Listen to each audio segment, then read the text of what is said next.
আসসালামু আলাইকুম dear student, আশা করি ভালো আছো। আজকে আমি তোমাদের মাঝে রসায়নের কিছু গুরুত্বপূর্ণ বহু নির্বাচনী প্রশ্ন নিয়ে আলোচনা করব। আশা করি ভিডিওটি না টেনে শেষ পর্যন্ত তোমরা দেখবে। চলো কথা না বাড়িয়ে ভিডিওটা শুরু করে দেই। নিচের কোনটি একটি প্রাইমারি স্ট্যান্ডার্ড পদার্থ? এটা শর্টকাটে মনে রাখবা তোমরা, যাদের মধ্যে কি বলছি, যাদের মধ্যে বা যে যৌগের মধ্যে সি থাকবে, যে যৌগের মধ্যে কি থাকবে, সি থাকবে, ঠিক আছে, তারাই হচ্ছে প্রাইমারি স্ট্যান্ডার্ড পদার্থ। ক্লিয়ার কথাটা? যেহেতু আমাদের প্রশ্নের মধ্যে তুমি লক্ষ্য করো, সি আছে কোন যৌগটার মধ্যে? প্রথমটা, অর্থাৎ সোডিয়াম কার্বনেট, এটার মধ্যে। সো আমাদের অ্যান্সারটা হচ্ছে সোডিয়াম কার্বনেট। তবে তাহলে যে যৌগের মধ্যে কার্বন থাকবে সেটা হচ্ছে প্রাইমারি স্ট্যান্ডার্ড পদার্থ।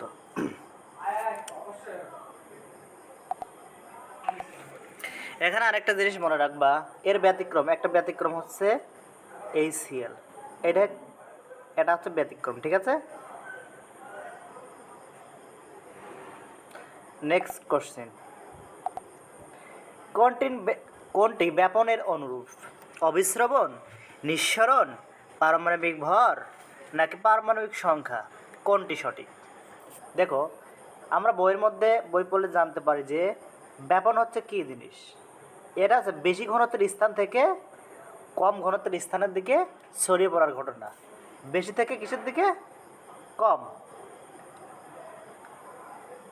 সেমভাবে নিঃসরণ একটা সেম ঘটনা, শুধুমাত্র এখানে জিনিসটা থাকবে হচ্ছে সরু ছিদ্রপথ দিয়ে। এখানে একটা কথা উল্লেখ করবা যে সরু ছিদ্রপথ, ঠিক আছে। যেমন একটা বেলুনের দিকে লক্ষ্য করলে, আমরা বেলুনটাকে যদি আমরা একটা ছিদ্র করি, তাহলে ভিতরের দিকে যেহেতু বায়ুর চাপ বেশি থাকতো, এখানে যখনই আমরা বেলুনটাকে ছিদ্র করেছি তখন বায়ুটা বেশি ঘনত্বের স্থান থেকে কম ঘনত্বের স্থানের দিকে কি করছে? ছড়িয়ে পড়েছে। সো কোনটি ব্যাপনের অনুরূপ? এইরকম টাইপের কোশ্চেন আসলে পরে আমাদের অ্যান্সারটা হবে কি? নিঃসরণ। আশা করি বুঝতে পেরেছ। কোনটির ইলেকট্রন আসক্তি বেশি? যাদের আকার ছোট, যাদের আকার ছোট, অর্থাৎ যে সকল পরমাণুর আকার ছোট হবে তাদের ইলেকট্রন আসক্তিটা কি থাকবে? বেশি থাকবে। কথা ক্লিয়ার? কিন্তু ব্যতিক্রম আছে এখানে। ফ্লোরিন আর ক্লোরিনের মধ্যে, ফ্লোরিন এবং ক্লোরিনের মধ্যে কার ইলেকট্রন আসক্তি বেশি? এরকম এই প্রশ্নটা যদি পরীক্ষা আসে, তাহলে আমাদের অ্যান্সার কিন্তু, যেহেতু ফ্লোরিনের আকার কিন্তু ছোট আর ক্লোরিনের আকারটা কি? বড়, এর সত্ত্বেও কেন ক্লোরিনের ইলেকট্রন আসক্তিটা বেশি? কেন? লক্ষ্য করলে দেখবা যে সর্বশক্তি স্তরে যদি ইলেকট্রন, ফ্লোরিনে যদি আমরা ইলেকট্রন স্থাপন করি, ঠিক আছে, তাহলে আমরা দেখব যে ইলেকট্রনের প্রতি, যেহেতু আকার ছোট, আকার যদি ছোট হয় তাহলে আকর্ষণটা কীরকম হবে? আকর্ষণটা অনেক বেশি হবে। আর আকার যদি বড় হয় তাহলে আকর্ষণটা অনেক কম হয়। ফলে বাইরে থেকে ইলেকট্রন সহজেই প্রবেশ করতে পারে। এই জন্য ক্লোরিনের ইলেকট্রন আসক্তিটা বেশি হবে ফ্লোরিনের থেকে। কথা ক্লিয়ার? আর ক্লোরিনে কী ঘটবে? ক্লোরিনের ইলেকট্রন আসতে পারবে না, বাইরের শেষ কক্ষপথে ইলেকট্রনের মধ্যে দিয়ে বিকর্ষণ সৃষ্টি হবে। আশা করি বুঝতে পেরেছ। মেন্ডেলিভের অনাবিষ্কৃত মৌল কতটি? অ্যান্সার হচ্ছে 4টি। কতটি? 4টি। তাহলে আবিষ্কৃত মৌল কতটি? আবিষ্কৃত কতটি? আবিষ্কৃত হচ্ছে 63টি। আর ল্যাভয়েসিয়ে আবিষ্কার করেন কতটি? ল্যাভয়েসিয়ে হচ্ছে 33টি। নেক্সট কোশ্চেন, অষ্টক সূত্র প্রদান করেন কে? অষ্টক সূত্র প্রদান করেন নিউল্যান্ড। আচ্ছা, অষ্টক সূত্র কাকে বলে? অষ্টক সূত্র জিনিসটা কি জানো? কোনো পরমাণুর ইলেকট্রন বিন্যাসে সর্বশেষ শক্তি স্তরে যদি 8টা ইলেকট্রন থাকে, কতটি ইলেকট্রন থাকে? যদি 8টি ইলেকট্রন থাকে বা ইলেকট্রন ত্যাগ করার পরে যদি তাদের সর্বশেষ শক্তি স্তর 8টি ইলেকট্রন থাকে, তাকে অষ্টক সূত্র বলে। সো এই অষ্টক সূত্রটি প্রদান করেছেন নিউল্যান্ড। কোন পরমাণুটি পরিবর্তনশীল জারণ অবস্থা প্রকাশ করে? অবস্থান্তর মৌলগুলো জারণ অবস্থা প্রকাশ করে। অবস্থান্তর মৌল, ঠিক আছে? যা এগুলো হচ্ছে এদের বিভিন্ন ধর্ম আছে। এরা রঙিন যৌগ গঠন করে, রঙিন যৌগ গঠন করে, পরিবর্তনশীল জারণ অবস্থা প্রদান করে, পরিবর্তনশীল জারণ অবস্থা প্রদর্শন করে, পরিবর্তনশীল যোজনী প্রদর্শন করে, ঠিক আছে? আবার প্রভাবক হিসেবেও কাজ করে। এরা আবার প্রভাবক হিসেবেও কাজ করে। কথা ক্লিয়ার? আচ্ছা, তাহলে কোন পরমাণুটির পরিবর্তনশীল জারণ অবস্থা প্রদর্শন করে? দেখো, স্ক্যান্ডিয়াম এবং জিঙ্ক এটা ডিমূলক মৌল হওয়ার সত্ত্বেও এরা হচ্ছে অবস্থান্তর মৌল নয়। 21 থেকে 30 পর্যন্ত মৌলগুলোর মধ্যে 21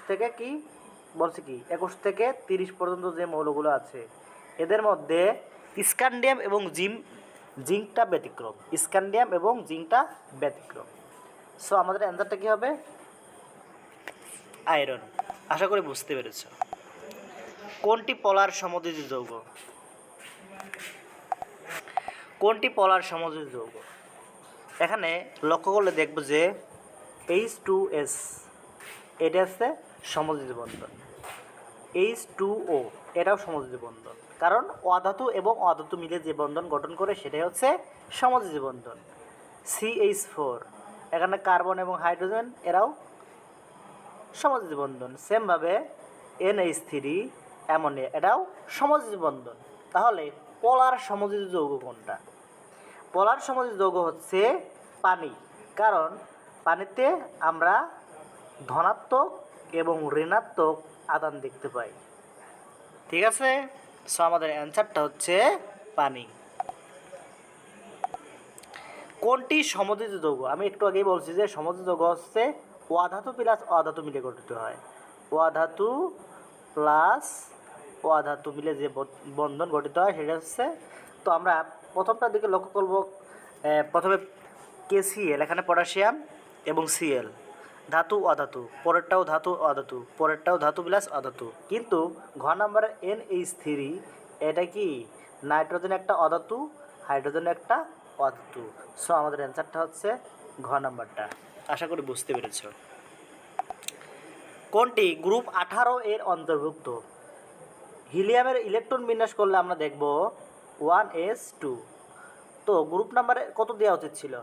গ্রুপ 2 অবস্থান করা কথা ছিল, কিন্তু হিলিয়াম একটি নিষ্ক্রিয় গ্যাস। হিলিয়াম একটা নিষ্ক্রিয় গ্যাস, অর্থাৎ এদের বেশিরভাগ ধর্মটা এই গ্রুপ 18 এর মৌলের ধর্মের সাথে মিলে যায়। এই কারণে হিলিয়ামকে গ্রুপ 18তে অবস্থান দেওয়া হয়েছে। আশা করি বুঝতে পেরেছ। কোনটি একটি অপধাতু? সিলিকন,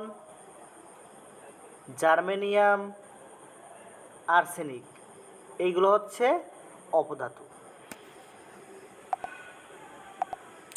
কোনটি হাইড্রোজেন বন্ধন গঠন করে?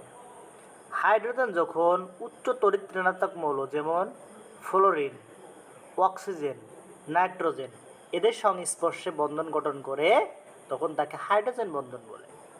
সো এখানে দেখো তো হাইড্রোজেন একটি মাত্র অপশান আছে যে হাইড্রোজেন অক্সিজেনের সাথে বন্ধন গঠন করছে। সো এইটা হচ্ছে হাইড্রোজেন বন্ধন। সো আশা করি বুঝতে পেরেছ। কোনটি তড়িৎ ঋণাত্মকতা বেশি? যার আকার ছোট। যার আকার ছোট, আকার ছোট হলে তড়িৎ ঋণাত্মকতা বেশি হবে। যেমন এখানে এই মৌলগুলো যদি আমি সাজাই, প্রথমে পাবো কার্বন, নাইট্রোজেন, অক্সিজেন, তারপর পাবো ফ্লোরিন। আচ্ছা, একটা পর্যায়ের আমরা বাম থেকে যদি ডানের দিকে যদি যাই, তাহলে আকার বাড়বে না কমবে? আকার কমবে, যেহেতু ফ্লোরিনের আকার সব থেকে কি কম বা ছোট, এই জন্য এর তড়িৎ ঋণাত্মকতা সব থেকে বেশি। তো আমাদের অ্যান্সারটা হচ্ছে ক নাম্বারটা। CH4 যৌগটিতে কার্বনের ইলেকট্রন সংখ্যা কতটি? এখানে আমরা কার্বনের সর্বশক্তি স্তর ইলেকট্রন কয়টা থাকে বলো তো?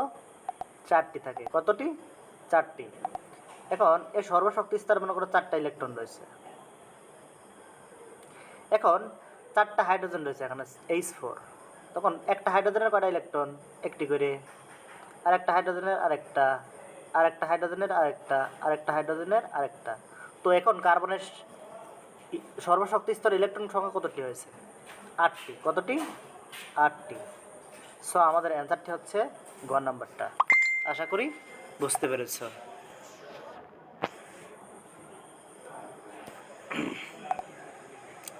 ফসফোনিয়াম এর যোজনী কত? ফসফোনিয়াম এর সংকেতটা আমাদের জানতে হবে PH4+। তাহলে এখানে আদান সংখ্যার সমান হচ্ছে যোজনী, যেহেতু +1 তাই চার্জ হচ্ছে 1। সো আশা করি বুঝতে পেরেছ। আর যদি পরীক্ষায় আসতে ফসফেট PO4 3-, তখন এর যোজনী কত হইতো? ফসফেট বললে যোজনী হচ্ছে কত? ফসফেট বললে পরে যোজনী তখন 3। আশা করি বুঝতে পেরেছ। বোর পরমাণু মডেল এর দ্বিতীয় কক্ষের কৌণিক ভরবেগ কত? আমরা কৌণিক ভরবেগ mvr = NH/2π এটা জানি। এখন যেহেতু দ্বিতীয় কক্ষ বলছে, n এর মান হচ্ছে 2 × H/2π। এখন 2 আর 2 কেটে দিলাম, থাকলো কত? H, আর নিচে থাকলো পাই। সো আমাদের অ্যান্সারটা হচ্ছে খ নাম্বারটা। আশা করি বুঝতে পেরেছ। এখন এই কোশ্চেনটিকে দিকে লক্ষ্য করো। কৌণিক ভরবেগ সম্পর্কে জানতে পারি কার মডেল থেকে? এটা হচ্ছে বিজ্ঞানী নিলস বোর এর তথ্য থেকে আমরা জানতে পারি। কোন মৌলটির ব্যতিক্রম ইলেকট্রন বিন্যাস দেখা যায়? এটা হচ্ছে কপার এবং ক্রোমিয়াম। এই দুটো হচ্ছে ব্যতিক্রম ইলেকট্রন বিন্যাস প্রদান করে। কেন ব্যতিক্রম ইলেকট্রন বিন্যাস প্রদান করে? কারণ আমরা জানি কোনো পরমাণুর ইলেকট্রন বিন্যাসে যদি উপশক্তি স্তর বা অরবিটালে যদি আমরা অদ্বৈতপূর্ণ বা পরিপূর্ণ ইলেকট্রন বিন্যাস দেখতে পাই, তারা অনেক বেশি স্থিতিশীল হয়ে থাকে। ক্রোমিয়ামের সর্বশক্তি স্তরে যদি আমরা ইলেকট্রন বিন্যাস করি, তো ডিতে আমরা কয়টা ইলেকট্রন পাই? ডিতে ইলেকট্রন পাই হচ্ছে 5টি। ঠিক আছে, কয়টি পাই? 5টি। 5টি ইলেকট্রন পাই। এখন ডিতে সর্বোচ্চ কয়টা ইলেকট্রন থাকতে পারে? ডিতে সর্বোচ্চ ইলেকট্রন থাকতে পারে হচ্ছে 10টা। ঠিক আছে, অর্ধেকপূর্ণ বা পরিপূর্ণ থাকে তারাও সব থেকে বেশি স্থিতিশীল হয়ে থাকে। আর কপারের ডিতে থাকে 10টি ইলেকট্রন। এই কারণে এই দুইটা মৌল ব্যতিক্রম ইলেকট্রন বিন্যাস প্রদর্শন করে থাকে। আশা করি বুঝতে পেরেছ। কোনটির ব্যাপন হার সর্বাধিক? যাদের পারমাণবিক ভর কম, পারমাণবিক ভরটা কি হবে? কম হবে। তাদের ব্যাপন হারটা কি হবে? সর্বাধিক। এখানে আমরা লক্ষ্য করলে পারে দেখতে পাবো হাইড্রোজেনের কি পারমাণবিক ভর মাত্র 1। সো এর ব্যাপন হারটা কি হওয়ার কথা? সর্বাধিক হওয়ার কথা না? হ্যাঁ, কিন্তু এখানে সর্বাধিক নয়, এখানে অ্যান্সার হবে হিলিয়াম। কারণ নিষ্ক্রিয় গ্যাসের ব্যাপন হার সর্বাধিক। মনে রাখবা, নিষ্ক্রিয় গ্যাসের ব্যাপন হারটা কী হবে? সর্বাধিক। এই কথাটা সবসময় মনে রাখবা। আশা করি বুঝতে পেরেছ। কোনটি সমযোজী বন্ধনের অন্তর্ভুক্ত? আমি বলছি সমযোজী বন্ধন হচ্ছে অধাতু প্লাস অধাতু মিলে গঠন করে। এখানে প্রথম অপশনটার দিকেই লক্ষ্য করলে আমরা দেখতে পাবো H4C, হাইড্রোজেন একটা অধাতু, কার্বনের একটা অধাতু। সো আমাদের অ্যান্সারটা হচ্ছে ক নাম্বার। আশা করি বুঝতে পেরেছ। কোনটিতে ইলেকট্রন আগে প্রবেশ করবে? এর হচ্ছে N+L এর মানের উপর নির্ভর করে।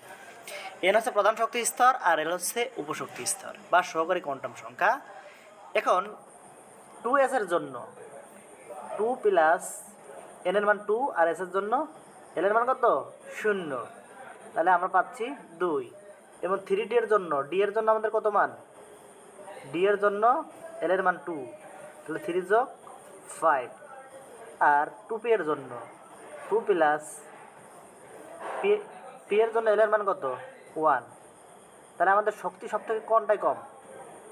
শক্তি কম, অর্থাৎ n+l এর মান যেখানে কম হবে সেখানে ইলেকট্রনটা কী হবে? আগে প্রবেশ করবে। সো আমাদের অ্যান্সারটা হচ্ছে কোনটা?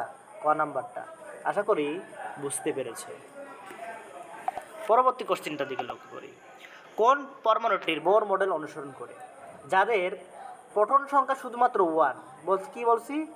প্রোটন সংখ্যা শুধুমাত্র তাদের 1, শুধুমাত্র তাদেরই বোর পরমাণু মডেল ব্যাখ্যা করতে পারে। সো আমাদের প্রোটন সংখ্যা 1 কোনটা? হাইড্রোজেন। সো অ্যান্সারটা হচ্ছে হাইড্রোজেন।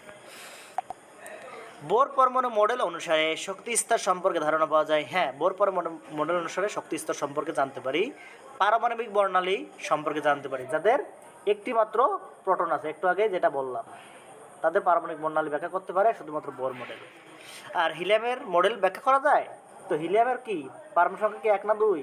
2, তো এটা ব্যাখ্যা করা যাবে না। সো আমাদের অ্যান্সারটা হচ্ছে খ নাম্বার। আশা করি বুঝতে পেরেছ। কোন মৌলটি রঙিন যৌগ গঠন করে না?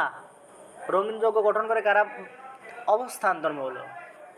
তো 21 থেকে 30-এর মধ্যে স্ক্যান্ডিয়াম আর জিঙ্ক বাদে সবাই তো রঙিন যৌগ গঠন করে, তাহলে গঠন করে না কোনটা? স্ক্যান্ডিয়াম এবং জিঙ্ক। আশা করি বুঝতে পারছো, এটা স্ক্যান্ডিয়াম অ্যান্সার। কোন পরমাণুটি জটিল যৌগ গঠন করে? জটিল যৌগ গঠন করে কিন্তু অবস্থান্তর মৌল। তো 21 থেকে 30 পর্যন্ত, এটা 21 থেকে 30-এর মধ্যে অবস্থান, এটা 12 নাম্বার। টাইটানিয়াম জিঙ্ক তো হবেই না, কারণ এটা দুইটা অবস্থান্তর মৌল না। সো টাইটানিয়াম আমাদের অ্যান্সার। আশা করি বুঝতে পেরেছ। কোনটি অবস্থান্তর মৌল? অবস্থান্তর মৌল জিঙ্ক নয়, পটাশিয়াম, স্ক্যান্ডিয়াম নয়, পটাশিয়াম নয়, কারণ 21 থেকে 30-এর মধ্যে হবে। ঠিক আছে, 21 থেকে 30-এর মধ্যে যারা। সো আমাদের অ্যান্সারটা হচ্ছে কপার। কী হবে অ্যান্সারটা? কী হবে? কপার। আশা করি বুঝতে পেরেছ। কোনটা ডি বলক মৌলের অন্তর্ভুক্ত?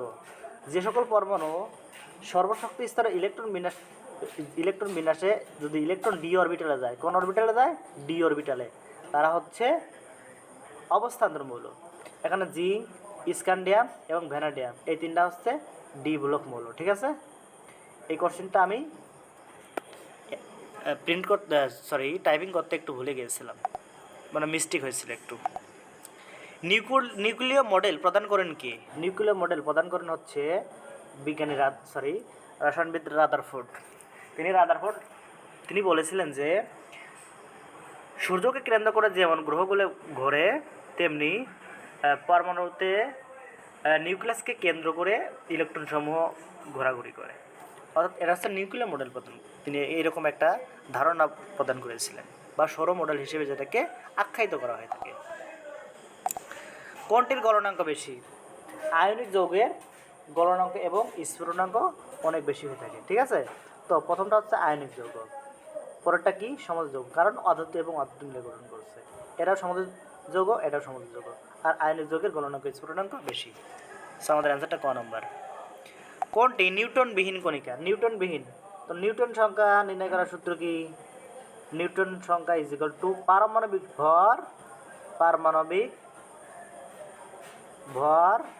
থেকে পারমাণবিক সংখ্যাটা কি করব? মাইনাস পারমাণবিক সংখ্যা। তো পারমাণবিক ভর, হাইড্রোজেনের পারমাণবিক ভর 1 এবং পারমাণবিক সংখ্যা কত? 1। তো 1 মাইনাস করলে হয় 0। তো এখানে নিউটন আছে, নিউটন সংখ্যা 0। সো আমাদের অ্যান্সারটা হচ্ছে ক নাম্বারটা। আশা করি তোমরা বুঝতে পেরেছ। এরকম আরও অনেক ভিডিও পেতে আমার চ্যানেলটি সাবস্ক্রাইব করে রাখবে।